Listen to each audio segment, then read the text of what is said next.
10 वर्ष जॉब केला, सकाळी उठायचं, डबा भरायचा, कंपनीत जायचा, दुपारपर्यंत त्यांचे टार्गेट पुरे करायचे, दुपारी डबा खायचा, परत त्यांच्या टार्गेटच्या मागे लागायचं, संध्याकाळपर्यंत परत त्यांचे टार्गेट पुरे करीत बसायचे. संध्याकाळी सगळं काम करून झालं का परत त्यांचे बोलणे ऐकायचे छोट्या मोठ्या गोष्टीवरून, हेच झालं तेच झालं, हे काय नाही झालं ते का नाही झालं. असंच केलं, 10 वर्ष केलं हेच. वैताग येऊन गेला होता या गोष्टीचा. म्हटलं काय करायचं, तर मग आपला व्यवसाय चालू केला. एकदम सुखी आहे, समाधानी आहे. आता 7 वर्ष झाले, मला एकदम आनंद आहे.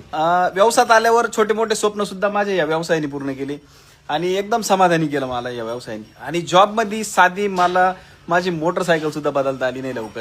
तर जॉब करत असताना 10 वर्षात मला काहीच करता नाही आलं आणि ह्या व्यवसायात आलो तर माझे 6-7 वर्षात ह्या व्यवसायाने छोटे मोठे स्वप्न पूर्ण केले. तर मित्रांनो, तुम्ही तुमच्या जॉब मध्ये समाधानी नसाल तर काही करा, छोटा मोठा व्यवसाय करा, तुम्हाला जो वाटेल तो व्यवसाय करा, पण व्यवसाय करा. कारण व्यवसाय असा आहे